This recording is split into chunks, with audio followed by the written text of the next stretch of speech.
Bienvenue sur Radio Voix vers la Suisse RVS. Je suis heureux de vous retrouver aujourd'hui dans notre série sur la guerre du Sonderbund.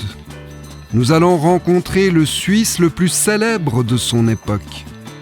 Claire Cotet, notre correspondante, a rendez-vous avec lui et il n'est plus tout jeune. J'ai nommé le général Guillaume-Henri Dufour. Où le retrouves-tu, Claire ? À Genève, dans sa ville natale, juste devant l'hôtel de la Paix. C'est là qu'il m'attend. Je suis assez émue de rencontrer une personne de ce calibre. En quelle année sommes-nous, au fait ? Juste pour avoir une idée. Nous sommes en 1867, donc exactement 20 ans après la guerre du Sonderbund. Monsieur Dufour a maintenant 80 ans. Mais je dois y aller, je suis en retard. Alors fonce ! Ne le fais pas attendre. À plus tard, Claire.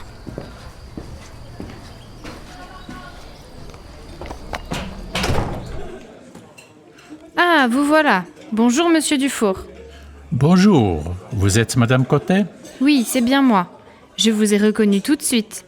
Il faut dire que je connais bien votre visage grâce aux nombreuses illustrations ou aux anciens billets de banque.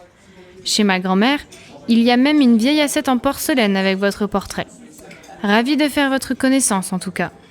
Ah, tous ces portraits de moi, ils sont horribles. Il y en a trop, et surtout de très mauvais. J'ai dû dire clairement non à chaque fois qu'on voulait me mettre sur un cheval pour m'immortaliser. Je ne suis pas plus important qu'un autre. Et 150 ans plus tard, ils existent toujours, ces portraits ? Et comment ? Des rues, des places portent votre nom dans toutes les grandes villes de Suisse. Et d'ailleurs, à Genève, il y a une imposante statue de vous, à cheval. Mais vous plaisantez. Mais pas du tout. En tout cas, merci de m'avoir convié à l'hôtel de la Paix, qui porte bien son nom d'ailleurs. Puisque nous allons parler aujourd'hui de la guerre du Sonderbund. Vous souvenez-vous du dernier jour de cette courte guerre, la bataille décisive de Giesigon ? Oui, c'était le 23 novembre 1847. Nous menions des combats à Schupfheim, Meierskappel et à Giesigon, en effet. Notre objectif était Lucerne. Le brouillard matinal le long de la Reuss s'est rapidement dissipé. La température était douce.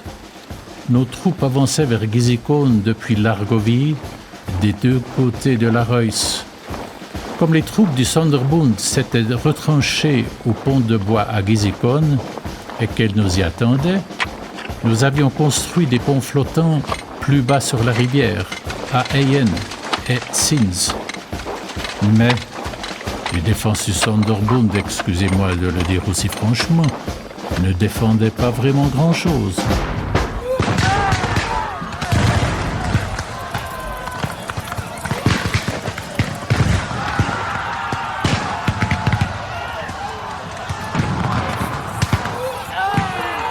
Et comment se fait-il que cette dernière bataille n'ait duré qu'1 jour seulement ? On a de la peine à l'imaginer aujourd'hui. C'est allé très vite, c'est vrai. Nos troupes se sont mises en marche entre 8 et 9 heures du matin sous le commandement du colonel Ziegler. Puis des combats avec l'artillerie à Onau. Et en début d'après-midi, le Sonderbund n'avait déjà plus de munitions. Sali Solio, le général du Sonderbund, a fait venir davantage de canons, mais nous pouvions simplement leur tirer dessus. Alors, ils se sont repliés pendant que nos troupes marchaient vers Giesigon. Et voilà, après un bref mais violent combat, tout était fini.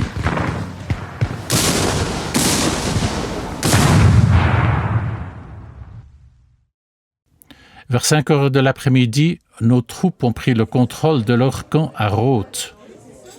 Vous savez, à 5 heures fin novembre, il fait déjà nuit et on ne peut plus se battre. Cette nuit-là, il a fallu rester calme et réorganiser les troupes. C'est vrai que sans lumière électrique, ni générateur diesel, ni véhicule à batterie pour alimenter des lampes, on ne pouvait évidemment pas se battre la nuit. Comment ça, lumière électrique? Vous ne pouvez éminemment pas encore connaître cela, cher monsieur. Ce sera pour plus tard. Excusez-moi, je m'embrouille.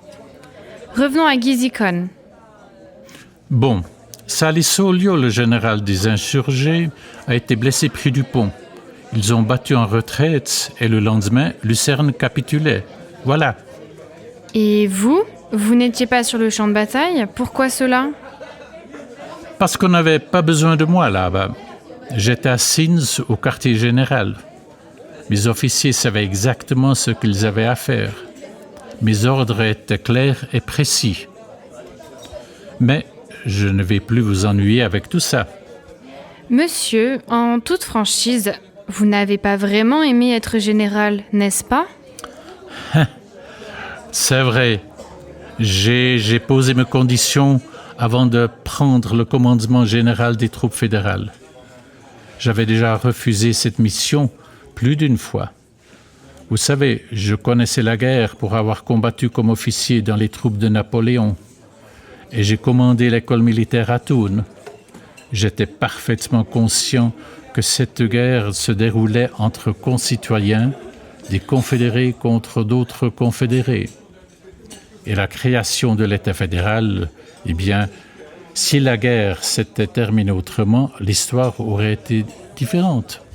Et d'ailleurs, les historiennes et les historiens diront par la suite que c'est en partie grâce à votre manière de diriger cette guerre que moins d'un an plus tard, il a été possible de fonder cet État fédéral.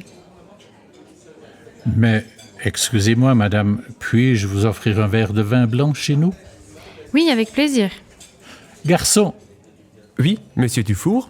2 verres de banc, s'il vous plaît. Avec plaisir, tout de suite, monsieur Dufour. On continue? Oui, très volontiers. Cette courte guerre n'a même pas duré un mois, mais un fait me fascine. Dans cette dernière guerre civile suisse, des dizaines de milliers de personnes ont combattu des deux côtés. Et pourtant, très peu d'entre eux sont morts au combat. On parle de 64 à 112 personnes selon les sources, mais peu importe. Le fait est que peu d'hommes y ont laissé leur vie. C'est l'ordre que j'ai donné à mes hommes. Non seulement gagner cette guerre, mais la gagner proprement, en faisant le moins de tort possible. J'ai donc placé les enfants, les femmes, les vieillards et les serviteurs de l'Église sous leur protection, en leur disant que quiconque porte la main sur quelqu'un sans défense se déshonore et déshonore son drapeau. Cela a manifestement été le cas presque partout. Et vous avez par la suite suscité le respect et reçu beaucoup d'éloges de toutes parts, même de celles de vos anciens ennemis. C'est vrai. Imaginez un peu cette guerre qui opposait des confédérés. Un de mes officiers était même un frère de Salisolio, le général du Sonderbund. Les allégeances divisaient parfois les familles. Dans ce cas, il faut respecter l'adversaire. Pas de blessés inutiles, ni même de morts. Excusez-moi, messieurs, dames. Voilà, 2 verres de vin pour vous. Santé. Merci beaucoup pour le verre. À votre santé, cher monsieur. À votre santé, chère madame. Où en étions-nous? Oui, la conduite de la guerre, les soldats blessés. Nous devions nous occuper d'eux avec beaucoup de respect. Pour moi, c'était capital, bien plus important que la politique. Vous savez, cette expérience m'a marqué, jusqu'à ce que M. Dunant vienne me chercher pour former un comité politiquement neutre qui s'occupe des blessés de guerre. Son idée m'a tout de suite séduit. La Croix-Rouge. Et vous êtes président du premier comité. Aujourd'hui, en 1867, la Croix-Rouge et ses nobles idéaux sont encore tout frais moulus. Elle n'existe que depuis 4 ans et elle est déjà très respectée à l'étranger. Mais, cher monsieur, pardonnez l'impertinence de ma question, êtes-vous un pacifiste qui ne dit pas son nom? Mais où vont tous les soldats du temps qui passe? Un pacifiste? Non, non. Je sais que tant qu'il y aura des êtres humains, il y aura des guerres. Mais les généraux sont responsables de leurs troupes sur les champs de bataille dans le monde entier. Responsables de mener une guerre la plus humaine possible. Un monde sans guerre? Une utopie? Je suis désolé de dire ça, mais oui, il n'y aura jamais de monde sans guerre. Monsieur Dufour, merci beaucoup pour cet entretien passionnant. Je penserai à vous à chaque fois que je prendrai la Dufourstrasse à Berne. Vous m'en voyez ravi, chère madame. Quand saurons-nous un jour? Eh bien, j'aurais aussi quelques questions. Quand saurons-nous? Claire, tu m'entends? Claire? Je crois qu'elle a coupé le micro. Laissons-les tranquilles. Ils ont certainement encore plein de choses à se dire. Quant à vous, chères auditrices, chers auditeurs, je vous dis à très bientôt.